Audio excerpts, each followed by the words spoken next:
a Democratic Congresswoman now facing federal charges for alleged misconduct toward law enforcement during the chaotic protest outside a New Jersey ICE facility earlier this month. Madeleine Rivera is live in Washington with the details. Good morning, Maddie. Good morning. Prosecutors tell our Alexis McAdams that the acting U.S. Attorney for New Jersey, Alina Habba, reviewed several pieces of video from that protest, some of which has not yet even been released to the public. Habba said on X, New Jersey Representative LaMonica McIver assaulted federal agents. So Habba's office is charging her with that, along with interfering with law enforcement. Meantime, they're dropping a misdemeanor charge against Newark Mayor Ras Baraka, who was arrested that day for trespassing. In a statement, McIver says, in part, the charges against me are purely political. They mischaracterize and distort my actions and are meant to criminalize and deter legislative oversight. She says federal agents were the ones who escalated the situation when she and 3 other Democratic members of Congress went to that ICE facility, Delaney Hall. DHS says video shows her shoving and body slamming an officer. You can see her there in the red. McIver, however, denied that. We were simply there to do our job, therefore oversight visit, and what you're watching in the video, and we don't have all of the body cam, and we hope that all of the body cam is released. It was very difficult to watch that happen, but absolutely, I did not body slam anyone. Democratic leadership are furious, accusing the Trump administration of trying to intimidate Congress. House Minority Leader Hakeem Jeffries says the criminal charge against Congresswoman LaMonica McIver is extreme, morally bankrupt, and lacks any basis in law or fact. He says members of Congress are legally allowed to show up at any federal facility unannounced to conduct oversight, and that's notable because DHS says the entire scuffle could have been avoided had the representatives followed protocol and given 24 hours notice ahead of their visit. Today, the House Judiciary Subcommittee on Oversight is holding a hearing where they will perhaps talk about some of those protocols along with threats to ICE operations. Lawrence Ainsley and Brian. Thanks, Maddie. You know, it's good. So the mayor gets off. The mayor, okay, we're going to leave you alone.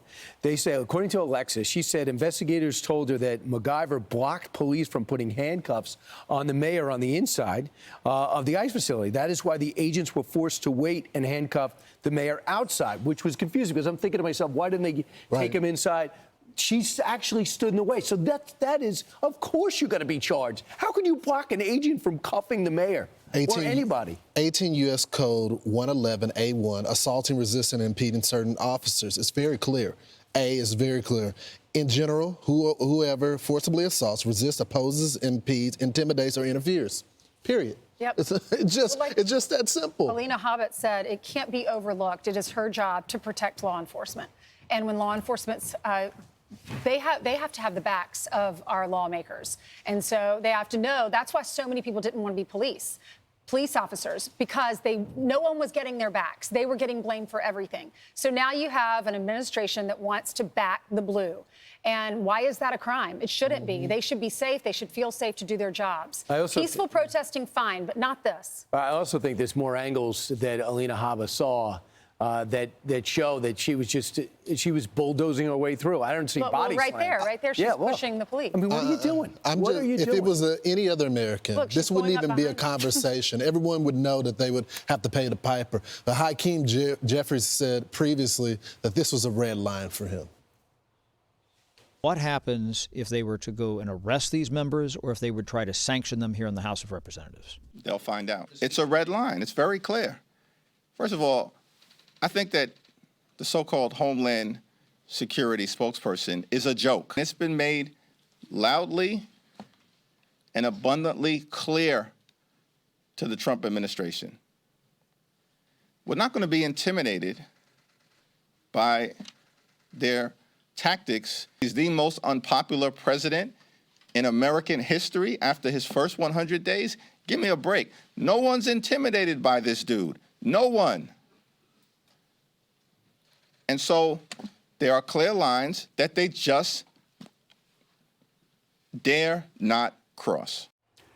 It's not about intimidation. It's not. That has nothing to do with it. It's about going out there and interfering with cops, pushing cops around. You can't do that. Well, they're the ones who tried to intimidate the cops. Either you're going to be a congressperson or you're going to be a part of the mob. If you wanted to provide oversight, then show up, schedule the 24-hour meeting, and then go in there and inspect it. But don't show up with a whole 100 people to try to bulldoze your way in. And by the way, when people go inside, they said it's fantastic. Of course. It's absolutely pristine. There are no children in there to begin with, but sometimes you can have people detained. Children could be detained in a nice facility for their own protection. The other thing to keep in mind, too, I don't know why he keeps on talking about unpopular president. He's got 47% approval rating at a time in which very divided, and he's making huge decisions. If you're going to lean on that, I think you're going to have a lot of trouble, especially if he gets the big, beautiful bill passed, which I think we're talking about a little bit later. Yep. I'm Steve Ducey. I'm Brian Kilmeade. And I'm Ainsley Earhart. And click here to subscribe to the Fox News YouTube page to catch our hottest interviews and most compelling analysis.